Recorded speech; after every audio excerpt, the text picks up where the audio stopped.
آج ہم محرم پر بات کر رہے ہیں، اور محرم کا مہینہ سال کا پہلا مہینہ تو ہے ہی، لیکن اس کے ساتھ ساتھ اس کی اپنی ایک شان ہے، اپنی ایک خصوصیت ہے، یہ انتہائی عظمت کا حامل ہے۔ یہ عظمت اس کے نام سے ہی واضح ہے، یعنی اس کی حرمت کی وجہ سے اس کا نام محرم رکھا گیا ہے۔ اور محرم کا لفظی معنی ہوتا ہے ممنوع، مقدس، حرام کیا گیا، عظمت والا، لائق احترام۔ یہ محرم کے معنی ہے کہ یہ مقدس مہینہ ہے، عظمت والا ہے، قابل احترام مہینہ ہے۔ تو اگر یہ مہینہ قابل احترام ہے تو پھر ہمیں اس میں کیا کرنا چاہیے؟ محرم الحرام کا نام ہمیں کیا پیغام دیتا ہے؟ ہمیں اس پر غور کرنے کی ضرورت ہے۔ اور کسی سال کا آغاز اگر احترام سے ہو تو اختتام بھی احترام پر ہونا چاہیے، اور ان دونوں اینڈز کے بیچ میں بھی ہمارے تعلقات، ہمارے کام، ہمارے معاملات، ان سب کے اندر احترام اور خاص طور پر باہمی احترام کی روح پائی جانی چاہیے۔ ہم اسی پیغام کو آگے لے کر بڑھتے ہیں۔ ہم اپنی زندگیوں کا جائزہ لیں، اپنے گھر والوں کا، اپنے خاندان کا، اپنے معاشرے کا، اپنے ملک کا اور پوری دنیا کا، کہ کیا واقعی اسلامی مہینے کی یہ روح لوگوں کے مزاج کے اندر بھی پائی جاتی ہے؟ کیا بحیثیت انسان میں دوسرے انسانوں کا احترام کرتی ہوں؟ میں اپنے خاندان والوں کا احترام کرتی ہوں، اپنے بہن بھائیوں کا، اپنے رشتہ داروں کا، اپنے دوستوں کا، ساتھیوں کا، کسی بھی انسان کا جس کے ساتھ میرا معاملہ پیش آتا ہے، اس کے ساتھ میرا معاملہ اور میرا رویہ کیسا رویہ ہے؟ میرے تعلقات اس کے ساتھ کیا احترام پر مبنی ہے یا بے حرمتی پر، اخلاق پر مبنی ہے یا بد اخلاقی پر؟ نبی صلی اللہ علیہ وسلم نے تو یہ فرمایا تھا کہ جو بڑوں کی عزت نہ کرے، ان کا احترام نہ کرے، وہ ہم میں سے نہیں۔ تو گویا یہ احترام ہمارے دین کا شعار ہے۔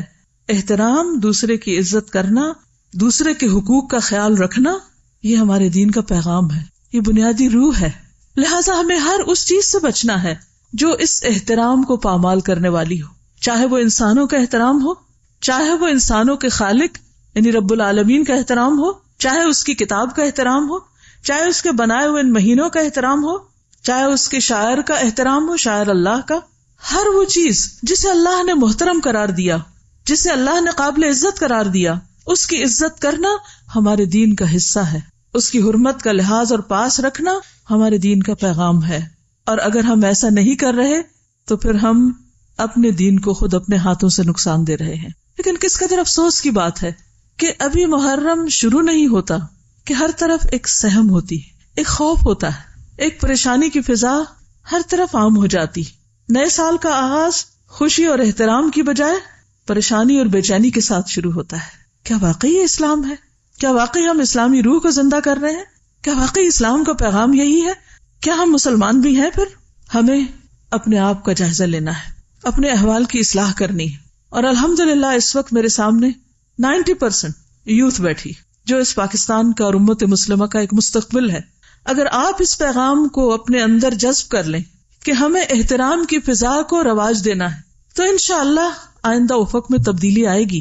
ہمیں نفرتوں کو ختم کرنا ہے، عداوتوں کو ختم کرنا ہے، ہمیں اپنی ذات سے آغاز کرنا ہے۔ مجھے دوسروں کا احترام سیکھنا ہے، کوئی میرا احترام کرے یا نہ کرے، کوئی میری حرمت کا پاس رکھے یا نہ رکھے، مجھے یک طرفہ طور پر یہ فیصلہ کرنا ہے کہ میں دوسروں کے ساتھ احترام کے ساتھ پیش آؤں گی، اپنی گفتگو میں، اپنے رویے میں، اپنے معاملے میں، اپنے تعلقات میں رواداری اور انسانی جذبات اور انسانی احساسات کا خیال کرتے ہوئے آگے بڑھنا ہے۔ مجھے صرف اپنے حقوق کو نہیں دیکھنا، مجھے حقوق دینے والا بننا ہے۔ اور جب ہم میں سے ہر شخص دینے والا بنے گا تو آپ دیکھیے کہ کیا کسی لینے والے کا ہاتھ خالی رہے گا؟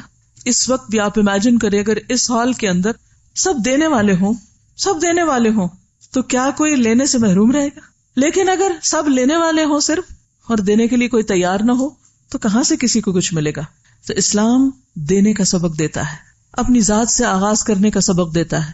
قرآن مجید کے شروع میں ہی فرمایا وَمِمَّا رَزَقْنَاهُمْ يُنْفِقُونَ، جو بھی ہم نے ان کو رزق عطا کیا ہے، اس میں چاہے وہ علم ہے، چاہے مال ہے، چاہے صلاحیتیں ہیں، طاقت ہے، قوت ہے، کچھ بھی ہے، جو بھی ملا ہے، ينفقون، وہ دیتے ہیں، وہ خرچ کرتے ہیں۔ تو ہمیں احترام کی فضا کو قائم کرنے کے لیے دینے والا بننا ہے، ہمیں آغاز کرنا ہے۔ نقطہ آغاز خود ہماری اپنی ذات ہوگی، پھر قریب ترین سرکل کو ہم بڑا کرتے جائیں گے، وسیع کرتے جائیں گے، اور وہ پوری دنیا تک انشاءاللہ پھیل جائے گا۔ یہی امن اور پیس کی ضمانت ہے۔ اس کے بغیر امن کا کوئی راستہ نہیں. جب تک ہم خود یہ تہیا نہ کریں کہ ہم نے امن سے رہنا ہے اور دوسروں کو بھی امن میں رہنے دینا ہے، اس وقت تک امن ہو نہیں سکتا. امن صرف باتیں کرنے سے نہیں ہوتا، کچھ کر کے دکھانے سے. تو انشاءاللہ ہم جو سنیں گے اس کو کر کے بھی دکھائیں گے انشاءاللہ. تو اللہ سبحانہ وتعالیٰ نے جہاں حرمت کے ان مہینوں کی بات کی، فرمایا فَلَا تَظْلِمُوا فِيهِنَّ أَنفُسَكُمْ، ان مہینوں میں اپنی جانوں پر ظلم نہ کرو، ظلم نہ کرو. تو گویا احترام کیسے حاصل ہوتا ہے؟ ظلم سے بچ کر، کسی پہ ظلم نہ کر کے، نہ ہاتھ سے نہ زبان سے، نہ کسی کی جان پر، نہ مال پر، نہ عزت پر، نہ آبرو پر. تو اس لیے ہمیں اللہ سبحانہ وتعالیٰ کے اس حکم کو اپنا موٹو بنانا ہے. فَلَا تَظْلِمُوا فِيهِنَّ أَنفُسَكُمْ، ان مہینوں میں اپنی جانوں پر ظلم نہ کرو. سال کا تیسرا حصہ یعنی 4 مہینے محترم ہے، اور ان میں ہم ظلم نہ کرنے کی پریکٹس کرتے ہیں تو باقی 2 حصوں میں بھی انشاءاللہ پھر ظلم سے بچ سکتے ہیں. جہاں تک ظلم کا تعلق ہے تو حضرت انس سے روایت ہے کہ رسول اللہ صلی اللہ علیہ وسلم نے فرمایا ظلم کی 3 اقسام ہیں، ظلم کی 3 قسمیں ہیں. نمبر 1 وہ ظلم جسے اللہ تعالیٰ کسی صورت میں معاف نہیں کرے گا. نمبر 2 وہ ظلم جس کو بخش دے گا. نمبر 3 وہ ظلم جو معاف نہ کیا جائے گا. پہلا جو کسی صورت میں نہ چھوڑے گا، دوسرا معاف کر دے گا، اور تیسرا معاف نہیں کرے گا. جس ظلم کو کسی صورت میں نہیں چھوڑا جائے گا وہ شرک ہے. ان الشرک لظلم عظیم، شرک سب سے بڑا ظلم ہے. گویا اللہ تعالیٰ کا حق نہ دینا، اللہ تعالیٰ کے حق میں کمی کرنا، اللہ تعالیٰ کے احترام میں کمی کرنا، اس کا سب سے بڑا مظہر کیا ہے کہ کسی کو اللہ کا شریک قرار دے دیا جائے. تو ظلم سے بچنے میں نمبر 1 چیز کیا ہے کہ انسان کس سے بچے؟ شرک سے بچے. کیونکہ جو اپنے خالق کا احترام نہیں کرتا، جو اپنے رب کا احترام نہیں کرتا، جو اس کا حق نہیں دیتا، جو اس کو گالی دینے سے باز نہیں آتا، یعنی وہ گالی دینا کیا ہے کہ کسی اور کو اللہ کا شریک قرار دے دینا، تو پھر وہ انسانوں کا حق کہاں سے پہچانے گا؟ اس لیے اللہ سبحانہ وتعالیٰ نے شرک کو ظلم عظیم کہا ہے. ان الشرک لظلم عظیم. وہ ظلم جسے اللہ تعالیٰ بخش دیں گے وہ اللہ اور بندے کے درمیان ہے، یعنی اللہ کا حق کی عبادت نہ دینا. یعنی اگر اس میں کوئی کمی پیشی ہو گئی اور انسان نے توبہ کر لی تو اللہ تعالیٰ اس کو معاف کر دے گا. اور وہ ظلم جس کو معاف نہیں کیا جائے گا وہ بندوں کا آپس میں ایک دوسرے پر کیا ہوا ظلم ہے، یعنی حقوق العباد میں کمی. اللہ تعالیٰ ہر صورت میں بعض مظلوموں کو بعض ظالموں سے قصاص دلوائے گا، یعنی قیامت کے دن بدلہ دینا پڑے گا. اگر آج دنیا میں کوئی انسان کسی کا حق مارتا ہے، کسی پہ ظلم کرتا ہے، کسی کے ساتھ زیادتی کرتا ہے، اس کی جان مال عزت پر ہاتھ ڈالتا ہے، تو پھر قیامت کے دن اس کو بدلہ دینا ہوگا، قصاص دینا ہوگا. تو اس لیے انسان نمبر 1 اپنے ہر عمل کو اچھی طرح چھانے پٹکے اور دیکھے کہ کہیں وہ کسی بھی قسم کے ظاہری یا باطنی شرک میں تو مبتلا نہیں. یہ جاننے کے لیے توحید کی بات کو اچھی طرح سمجھ لے کہ توحید ہے کیا، کیونکہ جب تک توحید کے بارے میں جانتے نہیں تو شرک کبھی نہیں پتا چلے گا. اور پھر یہ جانے کہ شرک ہے کیا، کیونکہ ہر چیز اپنے اپوزٹ سے پہچانی جاتی، دن رات سے پہچانا جاتا ہے. لہذا دن کو صرف دن سے آپ نہیں جان سکتے جب تک رات کو نہ جانے. تو توحید کو بھی جانے اور شرک کو بھی جانے. یہ ایک الگ موضوع ہے جس پر انشاءاللہ کسی اور وقت میں بات ہوگی. آج جو ہمارا موضوع ہے محرم الحرام کے حوالے سے، وہ حرمت انسان اور خصوصاً حرمت مسلمان کہ ان کا احترام کس طرح کرنا ہے. کیونکہ قیامت کے دن انسان جب تک معاف نہیں کریں گے اللہ تعالیٰ بھی معاف نہیں فرمائے گا. تو ہمیں دنیا میں ہی معاملہ صاف کر لینا چاہیے. تو قرآن و سنت کی تعلیمات کی روشنی میں آج ہم دیکھتے ہیں کہ جو چیزیں ہمیں بتائی جا رہی ہیں، دکھائی جا رہے ہیں، کیا ان میں سے کوئی عادت، کوئی بات، کوئی چیز میرے اندر تو نہیں پائی جاتی؟ ان سب چیزوں کو اپنی زندگی سے مائنس کر دیں، ورنہ وہ سب اگر ہمارے عمل میں موجود ہیں وہ باتیں، تو وہ ہمارے اعمال نامے میں مکمل طور پر ریکارڈ ہو رہی ہیں، جمع ہو رہی ہیں. قیامت کے دن وہ سب کچھ تولا جائے گا، اور پھر وہ سارے انسان کھڑے ہوں گے جن پر چھوٹا یا بڑا کچھ بھی ظلم کیا ہوگا. وہاں ان کا بدلہ دینے کے لیے ہمارے پاس نہ مال ہوگا اور نہ کچھ اور. وہاں بدلہ کس سے دلوایا جائے گا؟ اعمال سے، جو پہلے ہی شاید اپنے لیے بھی کافی نہ ہو. کہاں یہ کہ ہم دوسروں کو اپنے اعمال بانٹیں. تو سب سے پہلی بات یہ ہے کہ اللہ سبحانہ و تعالیٰ نے ظلم کو حرام قرار دیا ہے. حدیث میں آتا ہے عن ابی ذر عن النبی صلی اللہ علیہ وسلم فیما روى عن اللہ تبارک وتعالی انہ قال یا عبادی انی حرمت الظلم علی نفسی وجعلته بینکم محرما فلا تظالموا۔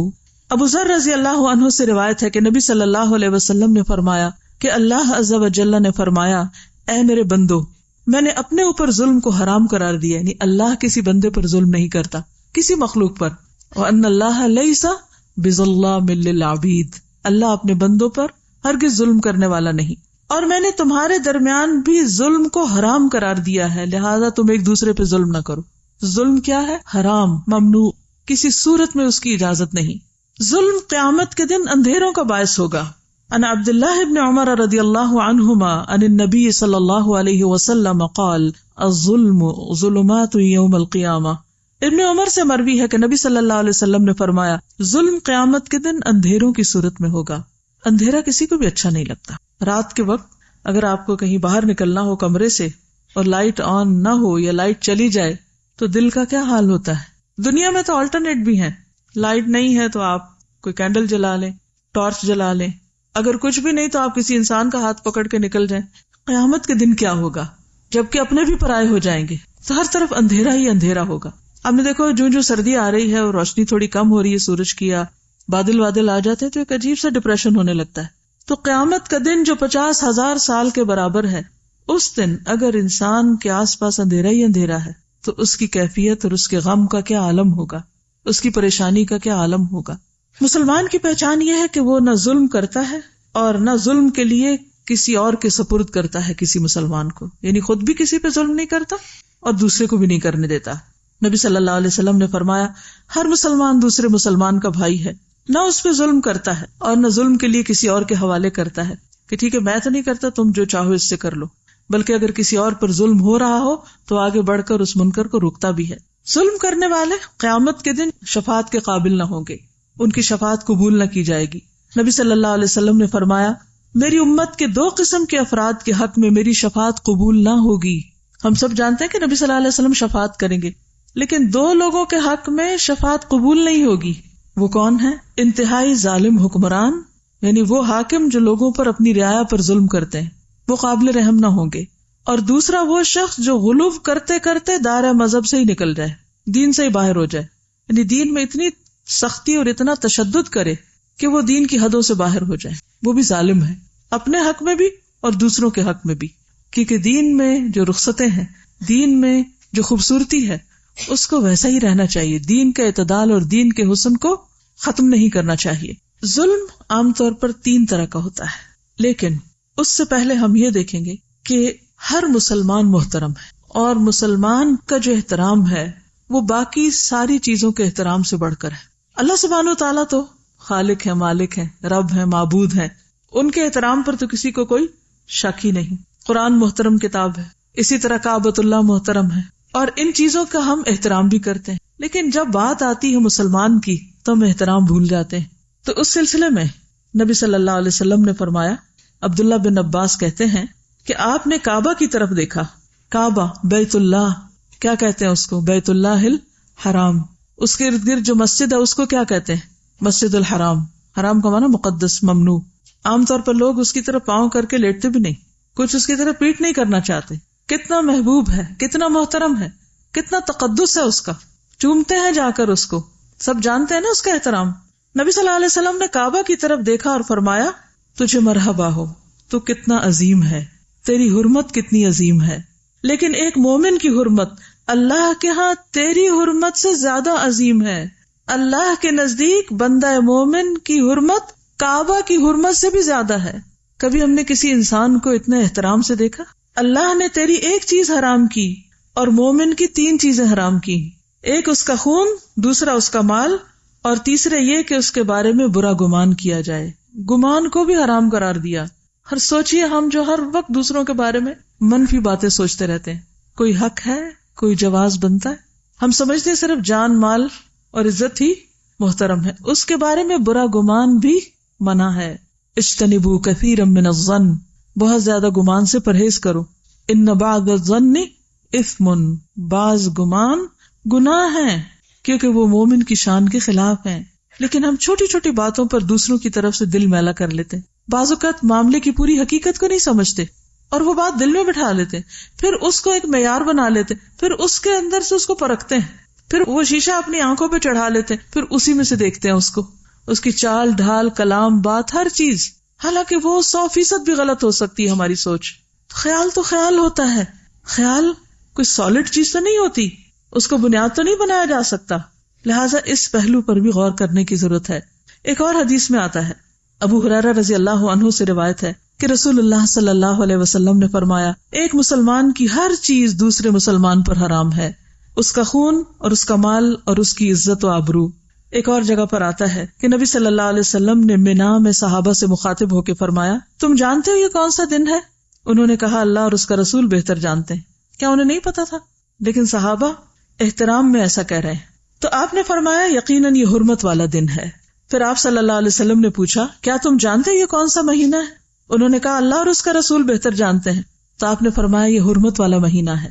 پھر آپ نے پوچھا تم جانتے یہ کون سا شہر ہے؟ انہوں نے کہا اللہ اور اس کا رسول بہتر جانتے ہیں. تو آپ نے فرمایا یہ حرمت والا شہر ہے. پھر فرمایا بے شک اللہ نے تمہارے خون، تمہارے مال، تمہاری عزتیں آپس میں تمہارے لیے اسی طرح حرام کی ہیں جس طرح تمہارے اس دن، تمہارے اس مہینے اور تمہارے اس شہر کی حرمت ہے. تم اس دن کو محترم سمجھتے ہو، اس مہینے کو محترم سمجھتے ہو، اس جگہ کو محترم سمجھتے ہو، لیکن یاد رکھو مومن کا احترام اس سے بڑھ کے ہے. ان احادیث کی روشنی میں اور آپ اپنے دلوں کا جائزہ لیں. کیا واقعی ہم احترام کے اس معیار پر پورے اترتے؟ سوچئے، غور کیجئے. اپنے والدین کے احترام کو دیکھیے، اپنے خاندان کے بزرگوں کو دیکھیے، اپنے سے بڑے افراد کو دیکھیے عمر میں، اپنے ساتھیوں کو، اپنے خدمت گاروں کو، ان کا کتنا احترام ہے، کیونکہ انسان تو وہ بھی ہیں. کچھ معلوم نہیں قیامت کے دن ان کا درجہ کہیں بلند ہو اور آپ وہ نیچے بیٹھے ہوں. کیا واقعی دین کی یہ روح ہمارے اندر ہے؟ ہم مسلمان کہلانے کے لائق ہیں، حق رکھتے ہیں؟ دلوں کا جائزہ لیجیے. آج اسلامی معاشرے سے کیا اٹھ چکا ہے جس کی وجہ سے ساری خرابیاں پیدا ہو رہی، ساری بے چینیاں اور بے اطمینانیاں. اس کی بنیادی وجہ یہی ہے. صرف آج سے اگر آپ یہ عہد کر لیں کہ کوئی بڑا ہو یا چھوٹا مجھے اس کے ساتھ عزت اور احترام سے بات کرنی، تو آپ دیکھیے کہ پوری فضا ہی تبدیل ہو جائے گی. اور کیوں کرنا ہے؟ کیا کسی سے انعام کی خاطر، کسی سے کچھ حاصل کرنے کے لیے؟ نہیں. کیوں کریں گے ہم احترام کسی کا؟ اچھا یہ بتائیے مجھے، ہم احترام کرتے کیوں نہیں؟ احترام کیوں نہیں کرتے؟ اس کی کیا وجہ ہوتی؟ اس کے پیچھے کیا نفسیات ہوتی؟ تکبر، ایروگنس. ہم سمجھتے ہیں ہم اگر کسی کا احترام کریں گے، کسی کے ساتھ ہم عزت سے پیش آئیں گے تو ہم چھوٹے ہو جائیں گے، پھر دوسرے ہمارے سر پہ چڑھ جائیں گے. حالانکہ بہت سے اختلافات ہم احترام کی حد کے اندر رہتے ہوئے بھی حل کر سکتے ہیں. ضروری تو نہیں کہ کسی بھی کام کو بدتمیزی اور بد اخلاقی سے ہی کیا جائے. ہم امن سے، احترام سے، سکون سے، خوشی سے بہت سے معاملات کو حل کر سکتے ہیں. لیکن ہم ایسا کیوں نہیں کرتے؟ کیونکہ وہ اندر کی اصلاح نہیں ہوئی. بعض اوقات ہم یہ بھی کرتے ہیں کہ اگر کوئی میری عزت کرے گا تو میں اس کی عزت کروں. کنڈیشنل شرط رکھ دیتے ہیں، چونکہ اس نے نہیں کی لہٰذا مجھ پر بھی فرض عائد نہیں ہوتا. اور ایگو، برا گمان. جب ہمارے دل میں کسی کا احترام نہیں ہوتا نا تو رویے میں آتا ہی نہیں. جن کے دلوں میں احترام ہوتا ہے کیا وہ نگاہوں سے بھی نہیں چھلک رہا ہوتا؟ وہ چہروں سے جھلک رہا ہوتا ہے، وہ رویوں سے پتہ چل رہا ہوتا ہے، وہ چال ڈھال سے پتہ چل جاتا ہے. اس کے لیے کسی خول چڑھانے کی ضرورت ہی نہیں ہوتی. تو اصل چیز کیا ہے کہ اس بات کو اللہ کا حکم سمجھ کر اپنے اندر لانے کی کوشش کریں. جب وہ اندر آ جائے گی تو باہر خود بخود آ جائے گی. یہی دین کا طریقہ ہے. اسی کا نام تزکیہ ہے. نبی صلی اللہ علیہ وسلم صرف کتاب کی تعلیم دے کر نہیں چلے گئے بلکہ آپ نے لوگوں کا تزکیہ کیا. تو آئیے دیکھتے ہیں کہ کون کون سی چیز محترم ہے، احترام کیسے کرنا ہے، کسی کی کیا چیز ہم پر حرام ہے جس کو ہم نہیں چھیڑ سکتے، جس سے بچنا ہے. تو سب سے پہلے ہے جان کی حرمت. ہر انسان کو جینے کا حق ہے سوائے اس کے کہ اللہ اس کو یہ حق نہ دے. قرآن مجید میں قتل مومن کو حرام قرار دیا گیا.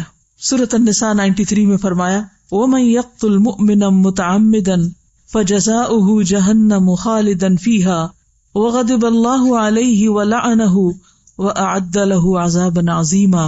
اور جو کوئی کسی مومن کو قصداً قتل کر ڈالے، یعنی جان بوجھ کے قتل کر دے، اس کی سزا جہنم ہے جس میں وہ ہمیشہ رہے گا.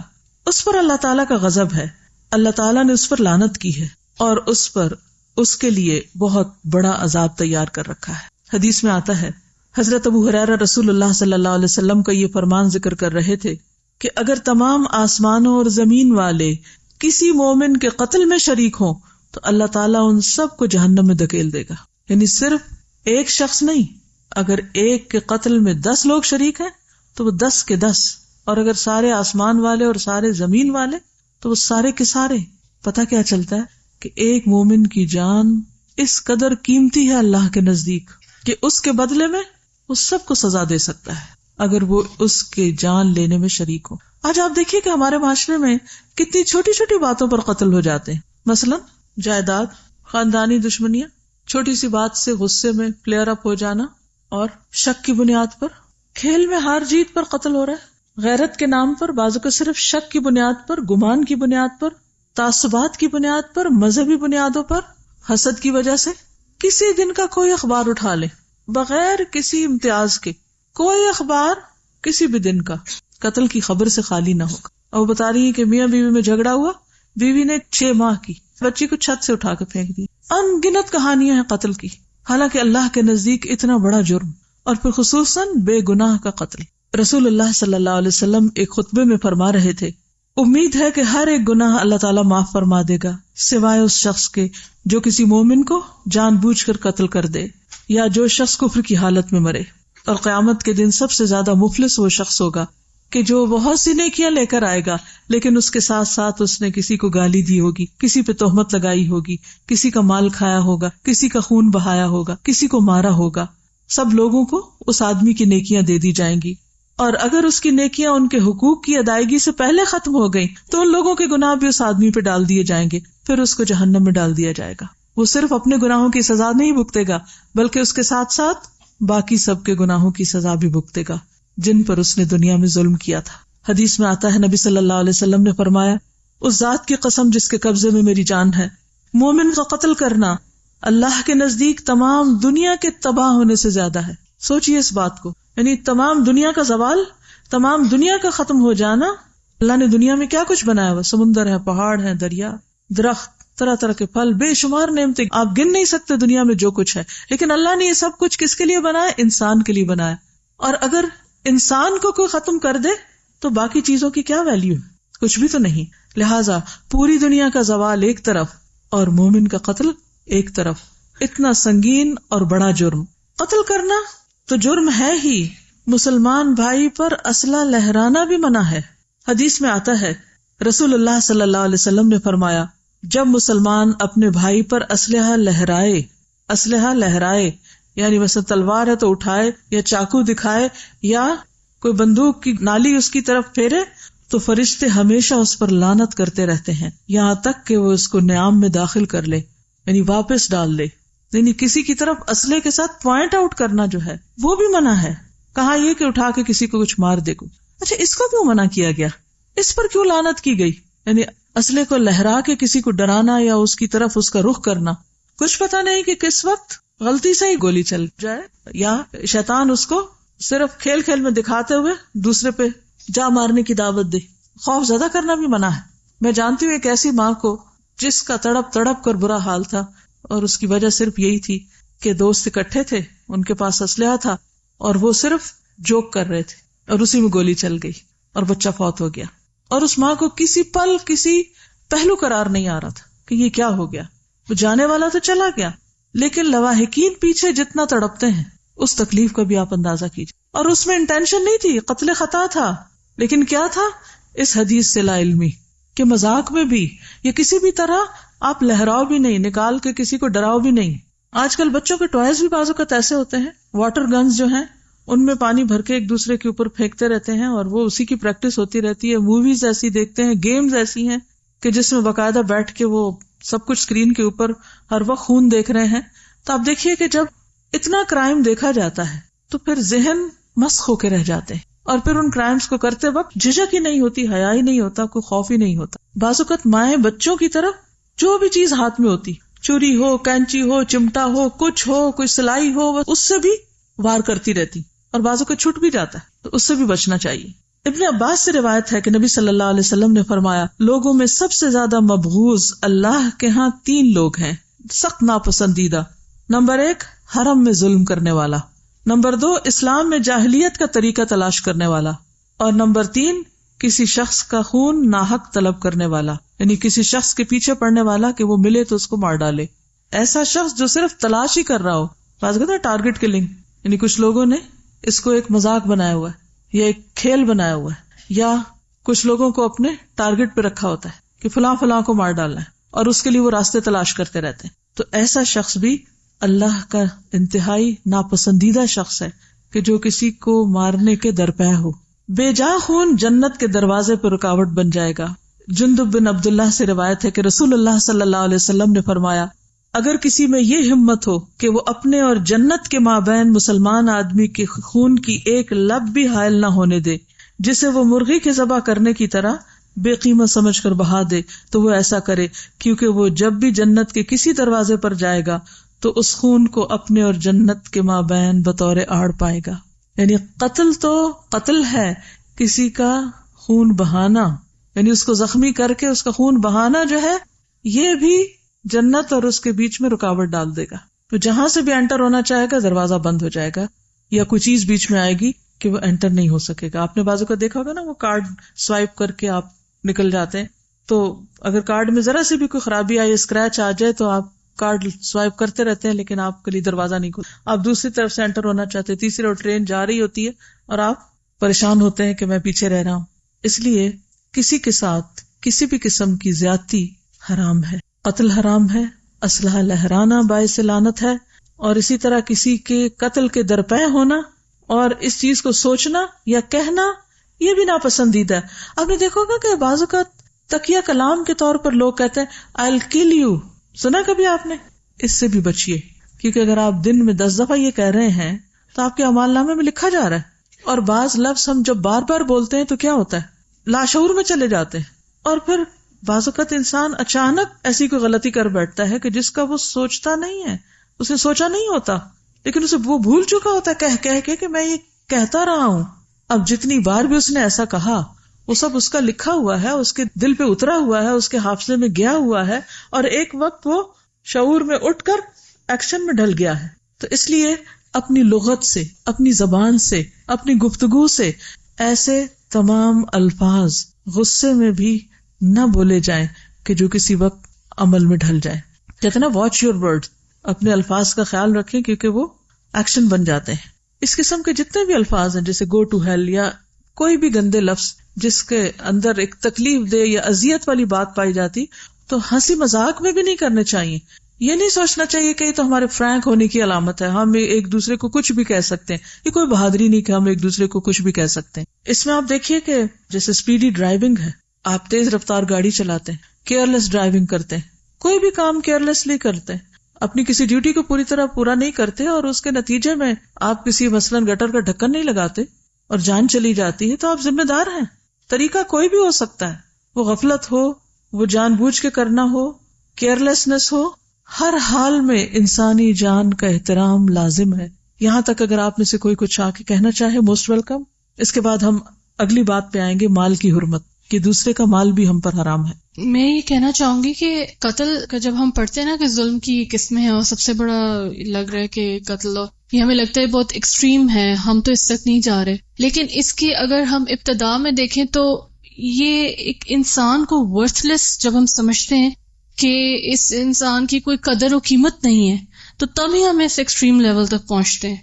اور اس سے پہلے تک کی جتنی بھی قسمیں ہیں انسانوں کا جب ہم احترام نہیں کرتے، اس کے پیچھے وجہ صرف یہی ہے کہ ہم کسی کو قابل قدر ہی نہیں سمجھتے، ایسے لگتا ہے جیسے سمجھنے سے آری ہو گئے ہیں بالکل۔ اور یوتھ میں جو لیک آف رسپیکٹ میں دیکھ رہی ہوں، اس کی وجہ مجھے یہ نظر آتی ہے کہ جو لوگ دوسروں کا احترام کرتے ہیں وہ بس سافٹ اسپوکن ہوتے ہیں، ان کے ساتھ واپسی جو ریسیپروکل رویہ رکھا جاتا ہے وہ کافی ڈومینیٹنگ قسم کا ہوتا ہے، اور ان کے انسلٹنگ ٹون ہوتی ہے، وہ سمجھتے ہیں کہ یہ اتنا ویک بندہ ہے تو اب اس کے ساتھ جس طرح مرضی ہم کر لیں۔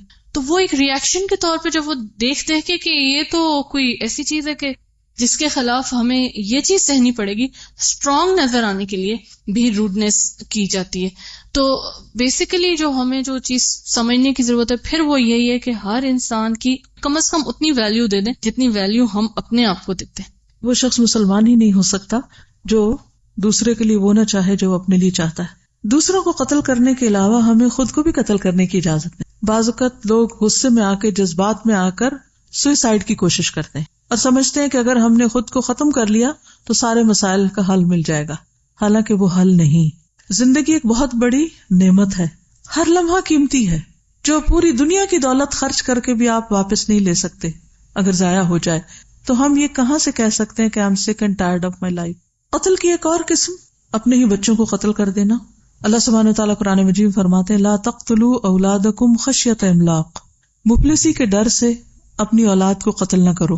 ابارشن کے نئے نئے طریقے ایجاد ہونے کی وجہ سے بعض اوقات صرف اس لیے کسی بچے کو دنیا میں آنے سے روک دیا جاتا ہے یا آنے سے پہلے قتل کر دیا جاتا ہے کہ وہ ہمارے ساتھ رزق میں شریک ہوگا یا ہم اس کو کھلائیں گے کہاں سے، گویا رازق ہم خود بن گئے. تو قتل کسی بھی درجے پر ہو، چاہے اپنا ہو، چاہے کسی بچے کا ہو، جنین کا ہو یا کسی انسان کا ہو، مرد کا ہو یا عورت کا، بڑے کا ہو یا چھوٹے کا، سب کی جان محترم ہے.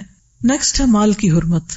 ان ابی حمید الساعدی ان رسول اللہ صلی اللہ علیہ وسلم قال لا يحل لامرئ ان يأخذ مال اخیہ بغیر حقہ وذلك لما حرم اللہ مال المسلم علی المسلم. ابو حمید ساعدی رضی اللہ عنہ سے روایت ہے کہ رسول اللہ صلی اللہ علیہ وسلم نے فرمایا کسی شخص کے لیے اپنے کسی بھائی کا مال ناحق لینا جائز نہیں. کسی شخص کے لیے اپنے کسی بھائی کا یعنی کسی دوسرے شخص کا مال ناحق لینا جائز نہیں، کیونکہ اللہ نے ایک مسلمان پر دوسرے مسلمان کا مال حرام قرار دیا ہے. کسی کا مال اس کی مرضی، اس کی اجازت کے بغیر نہیں لیا جا سکتا، وہ مال چھوٹا ہو یا بڑا ہو، تھوڑا ہو یا زیادہ ہو. بعض اوقات ہم یہ سوچ کر کہ اچھا چھوٹی سی چیز ہے، کسی کا پین ہی ہے، مثلا ہم جلدی میں ہوتے ہیں، بعض اوقات کہیں سائن کرنے پڑتے، ذرا 1 سیکنڈ کے لیے پین دیں، لیا، سائن کیے اور پین بند کر کے واپس اپنی جیب میں، جس کا ہے اس کو نہیں دیا، اور وہ منہ دیکھ رہا ہے کہ اب میں مانگوں تو بدلحاظ کہلاؤں گا. تو ناسمجھی میں، غفلت میں یہ چونکہ عادتیں پڑ جاتی ہیں کہ کیئر نہ کرنا. اور پھر اگر کوئی مانگ بیٹھے، بعض اوقات کسی سے ادھاری چیز لیتے، اگر وہ مانگ بیٹھے تو اس کو مائنڈ کر جاتے کہ تم اتنے بخیل ہو. تو کسی کے لیے بھی یہ جائز نہیں کہ وہ اس کی رضامندی، اس کی خوشی کے بغیر اس کی کوئی بھی چیز لے. یعنی اگر کسی کی کوئی چیز استعمال کے لیے بھی لینی ہے تو اس سے اجازت لینی چاہیے. مثلاً کسی شخص نے اپنی چیزیں رکھی ہوئی ہیں، آپ کو ضرورت پڑ جاتی ہے ان میں سے کوئی چیز لینے کی، تو اخلاق کا تقاضا کیا ہے کہ آپ پہلے اجازت لیں کہ کیا میں آپ کا یہ کاغذ اٹھا سکتا ہوں، یہ ٹیشو لے سکتا ہوں. ہم دوسروں کے مال کو اپنا حق سمجھ کے بعض اوقات استعمال کرتے ہیں، جو کہ درست نہیں. ایک اور حدیث میں آتا ہے، نبی صلی اللہ علیہ وسلم نے فرمایا مسلمان وہ ہوتا ہے جس کی زبان اور ہاتھ سے دوسرے مسلمان محفوظ رہیں. مومن وہ ہوتا ہے جس کی طرف سے لوگوں کو اپنی جان اور مال کا امن ہو. یعنی کسی کے مومن ہونے کی پہچان کیا کہ میرا مال اس کے پاس محفوظ ہے، کچھ نہیں ہوتا. انسان اس کی طرف سے بے خوف ہو کہ یہ میرے مال میں کچھ نقصان دے گا. ایک اور حدیث میں ہے، نبی صلی اللہ علیہ وسلم نے فرمایا مسلمان مسلمان کے لیے آئینہ ہے اور مسلمان مسلمان کا بھائی ہے کہ اس سے اس کے نقصان کو روکتا ہے، اس کی پیٹھ پیچھے اس کا دفاع کرتا ہے. یعنی صرف یہ کہ لینا نہیں، بلکہ اگر کسی کے مال کو کوئی نقصان پہنچنا تو اس نقصان کو بھی روکنا ہے. پھر یہ ہے کہ ہنسی مذاق میں بھی کسی کا مال لینا جائز نہیں. عبداللہ بن صائب سے روایت ہے، وہ اپنے والد سے اور وہ عبداللہ کے دادا سے روایت کرتے ہیں، انہوں نے رسول اللہ صلی اللہ علیہ وسلم کو فرماتے ہوئے سنا تم میں سے کوئی شخص اپنے بھائی کی کوئی چیز ہرگز نہ لے، نہ مذاق میں نہ حقیقتاً.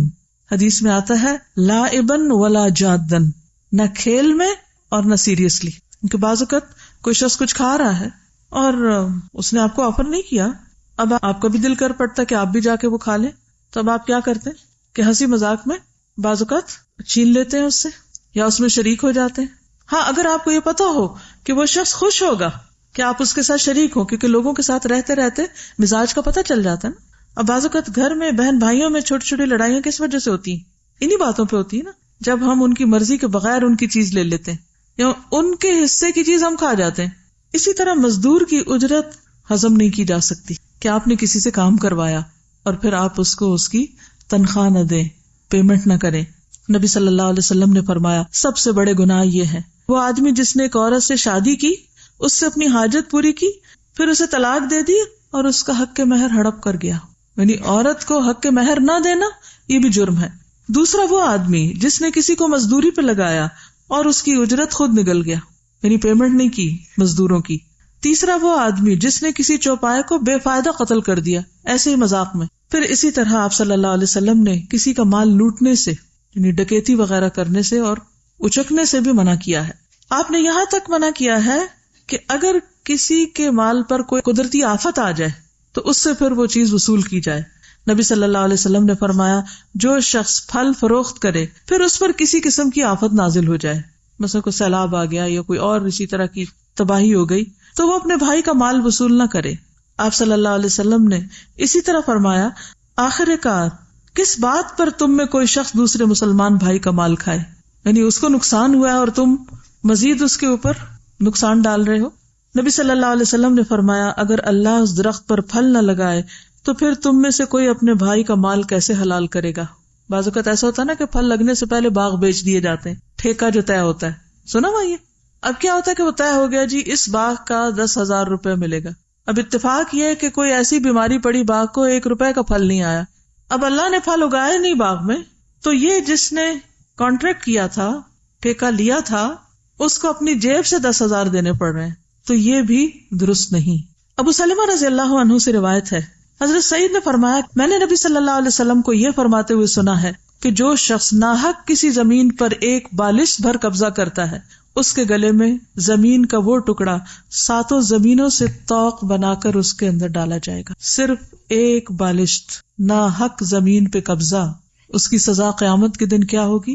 7 زمینوں کو ایک ہار کی شکل میں، یعنی اس کا پورا بوجھ اس شخص کے گردن پہ ڈال دیا توق بنا کر. اور جو شخص کسی قوم کی اجازت کے بغیر ان سے موالات کی نسبت اختیار کرتا ہے اس پر اللہ کی لعنت ہے. جو شخص قسم کھا کر کسی مسلمان کا ناجائز طور پر مال حاصل کرتا ہے اللہ اس میں کبھی برکت نہیں دیتا. تو اس میں خاص طور پر 2 باتیں، ایک تو یہ کہ قسم کھا کر کسی سے کچھ نہیں لینا جو حق نہ بنتا ہو، کیونکہ اس میں کبھی بھی برکت نہیں ہوگی. اور دوسرے یہ کہ زمین بھی مال ہی کی ایک قسم ہے. جہاں کسی کا کوئی مال مثلا روپیہ پیسہ سونا یا کوئی کھانے پینے کی چیز اٹھانا منع ہے، اسی طرح زمین جو کہ اٹھائی تو نہیں جا سکتی لیکن اس پر ناجائز قبضہ کر لینا، جو آپ کا حق نہیں اسے اپنا بنا لینا، یا یہ کہ حقداروں کو حق نہ دینا. بعض اوقات ایسا ہوتا ہے نا کہ جائیداد تقسیم ہی نہیں کی جاتی. ہمارے معاشرے میں خاص طور پر عورتوں کو حق نہیں دیا جاتا، اس سے بھی منع کیا گیا ہے. یہ ظلم کی قسم ہے، یہ حرمتوں کی خلاف ورزی ہے. ایک اور حدیث میں ہے آپ صلی اللہ علیہ وسلم نے فرمایا جس شخص نے جھوٹی قسم کے ساتھ کسی مسلمان کا مال حاصل کیا اس کے دل پر ایک سیاہ نقطہ ہوگا جس کو قیامت تک کوئی چیز تبدیل نہیں کر سکتی. یعنی جب کوئی چوری کرتا ہے، چوری یا ناجائز طور پر مال لیتا ہے، تو اس کا نقصان کیا ہوتا ہے؟ دل پر سیاہی آ جاتی. وہ سیاہی اتر ہی نہیں سکتی قیامت تک، سیاہی رہے گی جب تک انسان اس کو لوٹا نہ دے، توبہ نہ کر لے، اپنے مال سے نکال نہ دے. دیکھیے بعض لوگ ہیبیچل ہوتے ہیں، ان کو ایک عادت ہوتی ہے کسی نہ کسی کے مال میں ہاتھ ڈالنے کی، کچھ نہ کچھ اٹھانے کی. وہ کسی ریڑھی کے پاس سے گزریں گے وہاں سے کچھ اٹھا کے کھا لیں گے، وہ کسی شاپ میں جائیں گے وہاں سے کچھ اٹھا کے جیب میں ڈال لیں گے، وہ کسی باغ میں سے گزر رہے گے وہاں سے اور کچھ نہیں پھول ہی توڑ لیں گے. وہ بھی تو کسی کا ہے نا، ہمارا تو نہیں. کسی آفس میں کام کر رہے ہوں گے وہاں سے پیپر اٹھا کے گھر لے جائیں گے، اسٹیشنری چرا کے گھر لے جائیں گے. آپ سوچئے تو صحیح کہ کتنی قسمیں ہیں ان سب چوریوں کی. بعض اوقات نیبرز نے اپنے کچھ پھلدار درخت لگائے ہوئے ہیں اور وہ سو رہے ہیں اندر، گلی محلے کے بچے سارے اکٹھے ہو کر جا کر توڑ کے سب کچھ ختم کر کے ہضم کر دیتے ہیں، کھائے پیے نہ بھی ضائع کر دیتے ہیں. کون ان کی تربیت کرے گا؟ کون ان کو بتائے گا کہ یہ غلط ہے؟ اور جب بچپن سے ہی بچوں کے منہ کو حرام لگ جاتا ہے، ناجائز کسی کی چیز اٹھا کے کھانے کی عادت پڑ جاتی، تو پھر بڑے ہو کر ان کو تمیز نہیں رہتی.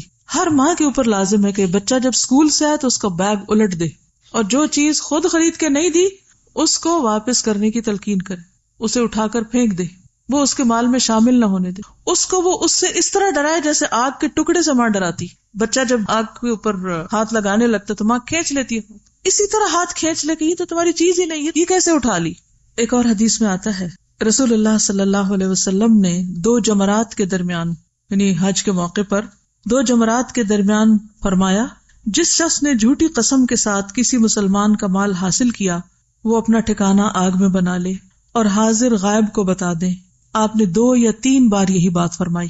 ایک اور حدیث میں آتا ہے جو شخص جھوٹی قسمیں کھائے تاکہ کسی کا مال جو اس کے ذمہ واجب ہے اس کو ہضم کر لے یعنی واپس نہ کرے تو وہ اللہ سے اس حال میں ملے گا کہ اللہ اس پر ناراض ہوگا. ایک اور حدیث میں آتا ہے نبی صلی اللہ علیہ وسلم نے فرمایا جس نے کسی مسلمان کا ناحق ایک لقمہ بھی کھایا اللہ تعالیٰ اسے اتنا ہی جہنم کا کھانا کھلائیں گے. جس نے کسی مسلمان کا ناحق کپڑا پہنا اللہ تعالیٰ اسے اسی کے بقدر جہنم کا کپڑا پہنائیں گے. اور جو کوئی کسی مسلمان کے ساتھ دکھلاوے والی جگہ پر کھڑا ہوگا تو اللہ تعالیٰ اسے قیامت والے دن دکھلاوے والے مقام پر کھڑا کرے گا یعنی اس کے عیب لوگوں کے سامنے لائے گا. ایک اور حدیث میں آتا ہے نبی صلی اللہ علیہ وسلم نے فرمایا مسلمان کی گمشدہ چیز آگ کی لپٹ ہوتی ہے اس کے قریب بھی نہ جانا. گمشدہ چیز آگ کی لپٹ ہے یعنی مثلاً کوئی شخص اپنی کوئی چیز بھول گیا اور آپ کو پتا ہے کہ فلاں کی ہے وہ چلا گیا. مثلا کوئی موبائل بھول گیا, کوئی اپنی کوئی جیولری میں سے بازو کا ایسا ہوتا ہے نا کہ آپ واش روم جاتے ہیں تو گھڑی اتارتے ہیں یا آپ انگوٹھی اتار کے رکھتے ہیں. کچھ لوگوں کی عادت ہوتی ہے وضو وغیرہ کرنے سے پہلے اور واپسی پہ بھول جاتے ہیں. اتنے میں پیچھے سے کوئی اور جاتا ہے وہ دیکھتا ہے کہ او یہ تو اتنی قیمتی گھڑی پڑی تو اٹھا کے جیب میں ڈال لیتا ہے چھپا لیتا ہے. یہ کیا ہے؟ گویا آگ کا انگارہ ہے جو اس نے چھپایا. اول تو یہ کہ جس کے اندر ایمان ہوگا وہ تو ہاتھ ہی نہیں لگائے گا کہ پڑی رہے. جو بھول کے گیا اس کو یاد آئے گا وہ واپس آ کے اسی جگہ سے تلاش کرے گا اس کو مل جائے گی. یہ ہے اسلامی معاشرہ کہ جس میں ہر شخص اپنی جان عزت مال کے بارے میں دوسروں سے امن میں ہے کہ کچھ نہیں ہوتا. لیکن ہمارا کیا حال ہے؟ ہر وقت ایک خوف کی حالت میں. اگر بیگ رکھا ہوا بھی ہے تو وہ بھی بار بار دیکھتے رہتے ہیں بیگ ادھر ہی ہے نا, دائیں بائیں مڑ کے دیکھتے ہیں کہ کون بیٹھا ہوا ہے, کہیں ایسا تو نہیں کہ کوئی چپکے سے ہاتھ ڈال دے یا بیگ ہی اٹھا کے بھاگ جائے. کسی ہاسپٹل میں جائیں, بازار میں جائیں, حتیٰ کہ حرم میں جائیں, جیب کاٹنے والے ہر جگہ آپ کو ملیں گے. جنازوں پہ اور تو اور مسجد میں لوگ نماز پڑھنے جاتے ہیں ان کے جوتے چرائے جاتے ہیں. یعنی کون سی جگہ ہے جہاں آپ کہیں کہ یہاں امن ہے, یہاں کچھ نہیں ہوتا. میں ایک بے خوف جگہ پر آ گیا ہوں. کس قدر حرمتوں کو پامال کر دیا گیا. نبی صلی اللہ علیہ وسلم نے فرمایا کسی شخص کے لیے اس کے بھائی کا مال اس وقت تک حلال نہیں جب تک وہ اپنے دل کی خوشی سے اس کی اجازت نہ دے دے. تیسری چیز ہے عزت کو پامال کرنا. جان اور مال کے بعد عزت کی پامالی. آپ دیکھیے کہ بعض اوقات ہم کوئی چیز رینٹ آؤٹ کرتے ہیں, جب واپس لیتے ہیں تو اتنی ٹوٹ پھوٹ ہو چکی ہوتی ہے کہ وہ جو رینٹ اس میں لیا ہوتا ہے اس سے بھی زیادہ پڑ جاتا ہے اس کی اصلاح میں. کسی اور کے انٹرنیٹ کے سگنل کیچ کر کے یا ہیک کر لیتے ہیں. چوری کی جدید قسم ہے یہ. بعض اوقات موبائل کے بیلنس چرا لیتے ہیں. بعض اوقات ایسی ڈونیشنز جیسے غریبوں کے لیے آتی ہیں یا سیلاب والوں کے لیے ان کو ان تک نہیں پہنچایا جاتا, راستے میں لوگ لین دین کر لیتے ہیں ان کا. اسی طرح ٹیلی فون کی چوری, گورنمنٹ کو نقصان دینا, بجلی کی چوری, گیس کی چوری, کسی کے محل پہ نیت خراب رکھنا. انہیں ہر انسان کو اللہ نے ایک سینس دی ہے, ایک عقل دی ہے, اس میں بھی پرکھ سکتے ہیں. لسٹ نہ بھی سامنے ہو تو دل بتا سکتا ہے آپ کا کہ کون سی چیز آپ کی ہے, کون سی کسی کی, کون خوشی سے دے رہا ہے اور کون راضی نہیں ہے اور آپ جبرن اس سے کھینچ رہے ہیں. تیسری چیز ہے عزت پامال کرنا. بہت سے لوگ کسی کی جان کے بارے میں بھی بڑے محتاط ہیں اور مال کے بارے میں بھی. کسی بھی طرح کا کوئی ظلم نہیں کرتے اور دور دور سے بھی ڈرتے ہیں, بہت محتاط پاکیزہ زندگی بسر کرتے ہیں, لیکن ان کی زبان سے کوئی محفوظ نہیں ہوتا, کوئی نہیں بچتا. لہٰذا بے حد ضروری ہے کہ ان حرمتوں کا بھی پاس رکھا جائے. انس بن مالک رضی اللہ عنہ سے روایت ہے کہ رسول اللہ صلی اللہ علیہ وسلم نے فرمایا جب مجھے میرے رب عز و جل نے معراج عطا کی تو اس رات میں ایک قوم پر گزرا. ان کے ناخن تانبے کے تھے اور وہ ان ناخنوں سے اپنے چہرے اور سینے کھرچ رہے تھے, اسکریچ کر رہے تھے. میں نے کہا یہ کون لوگ ہیں اے جبریل؟ انہوں نے فرمایا یہ وہ لوگ ہیں جو لوگوں کا گوشت کھاتے تھے اور ان کی عزت و آبرو کے درپے رہتے تھے. کیونکہ ہوتا کیا ہے نا, اسکریچ سے وہ دوسرے کی جو خوبصورتی ہے وہ ختم ہوتی. تو جب آپ کسی کی عزت پر کوئی بات کرتے ہیں تو اس کی شان میں فرق آتا ہے. تو قیامت کے دن کسی کے ساتھ جو کرے گا وہ اپنے آپ کو خود ہی نوچ رہا ہوگا, اپنے آپ کو خود بدنما اور بدصورت بنا رہا ہوگا. ابو ہریرہ رضی اللہ عنہ سے مروی ہے نبی صلی اللہ علیہ وسلم نے فرمایا ہر مسلمان دوسرے مسلمان کا بھائی ہے, نہ اس پہ ظلم کرتا نہ اسے رسوا کرتا ہے, اس کی بے عزتی نہیں کرتا اور نہ اسے حقیر سمجھتا ہے, بلٹل نہیں کرتا, چھوٹا نہیں سمجھتا. ایک اور حدیث میں ہے نبی صلی اللہ علیہ وسلم نے فرمایا سب سے بڑا سود ربا یہ ہے کہ انسان ناحق کسی مسلمان کی عزت سے کھیلے. بعض لوگ ویسے سود کو حرام قرار دیتے ہیں, وہ نہیں لین دین کرتے انٹرسٹ کا, لیکن دوسروں کی عزتوں سے کھیلتے رہتے ہیں. یہ سب سے بڑا سود ہے. نبی صلی اللہ علیہ وسلم نے فرمایا کسی آدمی کے برا ہونے کے لیے یہی کافی ہے کہ وہ اپنے مسلمان بھائی کو حقیر سمجھے, کمتر سمجھے, گھٹیا سمجھے.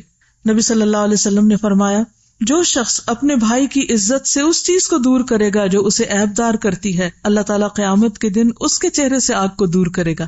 یعنی اگر کوئی چیز کسی کے بارے میں کوئی کہہ رہا ہے کسی مجلس میں اور وہ اس کو اس کی پیٹھ پیچھے ذلیل کر رہا ہے, تو وہ اٹھ کے ایک ایسی بات بولے کہ جس سے اس کا دفاع ہو, تو قیامت کے دن ایسے شخص کے چہرے کو جو دوسروں کا دفاع کرتا ہے اس کے چہرے کو آگ سے بچا لیا جائے گا.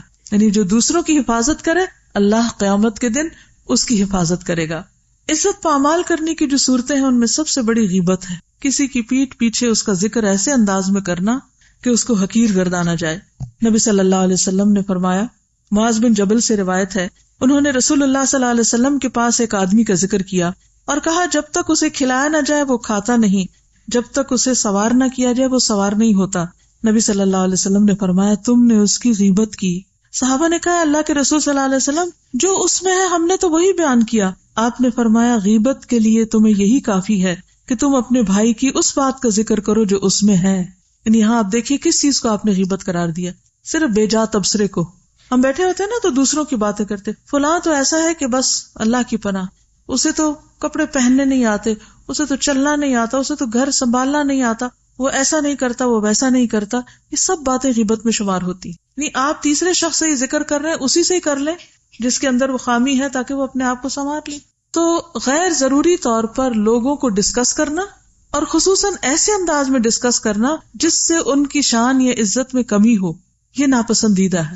آپ دیکھیے کہ گھروں میں لڑائیاں کیوں ہوتی, ماں اور بیٹے میں بعض اوقات لڑائی ہو جاتی. کیوں؟ کیونکہ بیوی بیٹے کے کان ماں کے خلاف بھر رہی ہوتی, یعنی اپنی ساس کے خلاف میاں کو باتیں کیے جا رہی ہوتی. یا پھر بیٹا گھر آتا ہے اور بہو کسی کام کو لگی ہوئی ہے تو ماں اس کے پاس بیٹھ کر سارے دن کی شکایتیں بہو کی لگا رہی.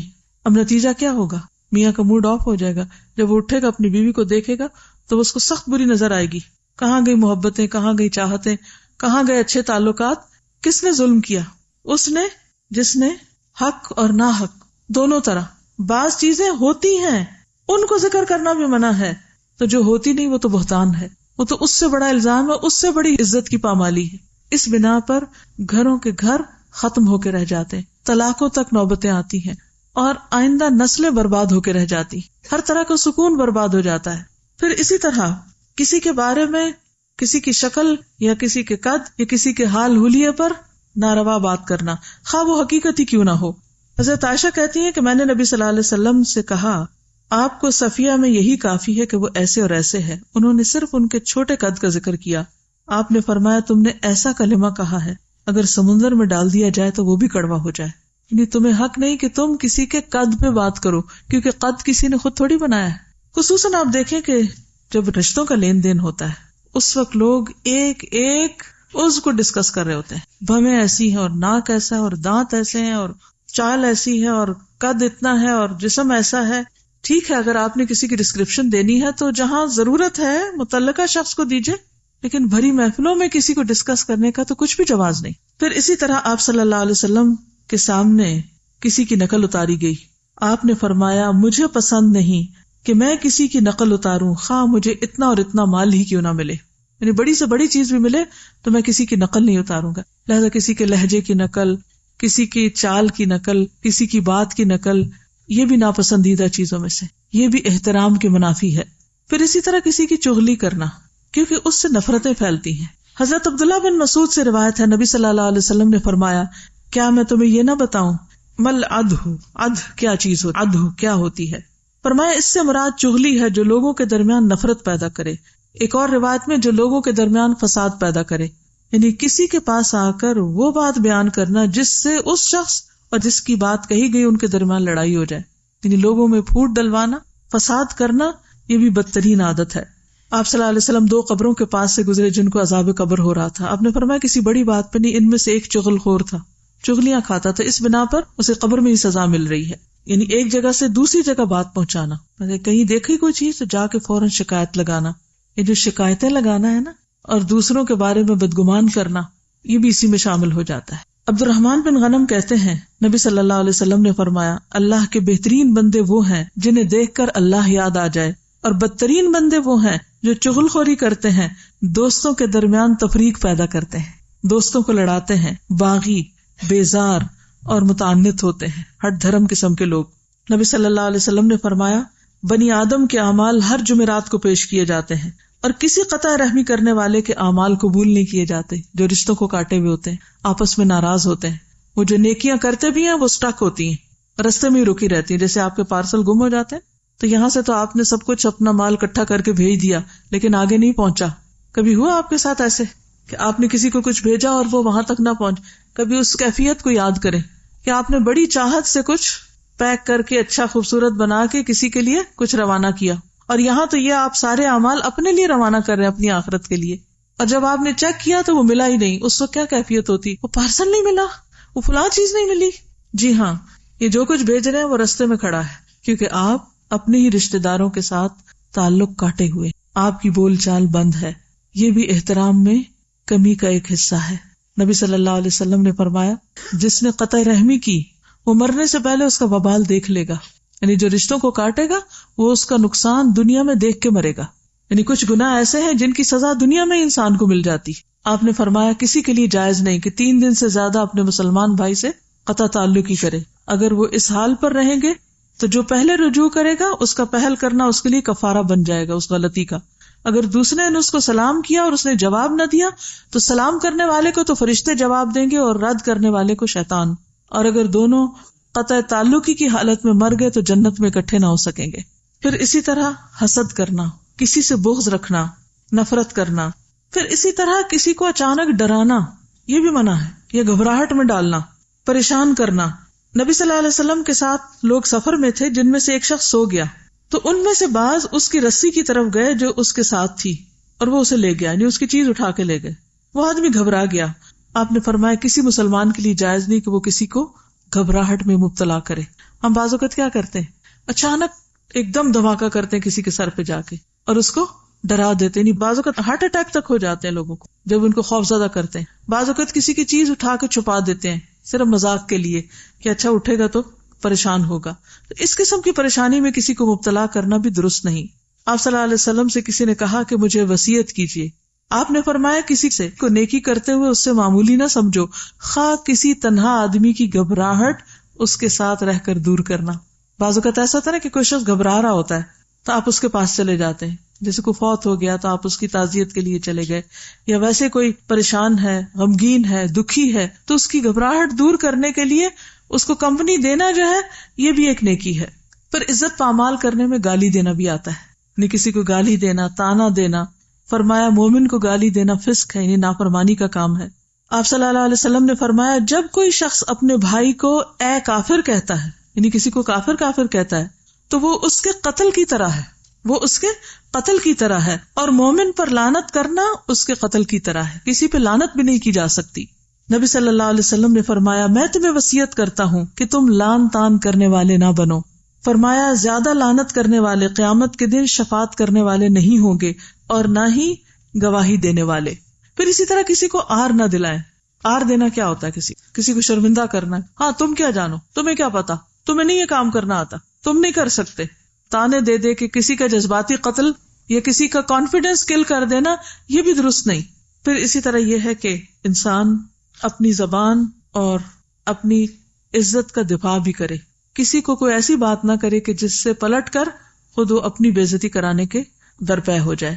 تو یہ تھی چند باتیں محرم الحرام اور حرمت مسلمان کے حوالے سے۔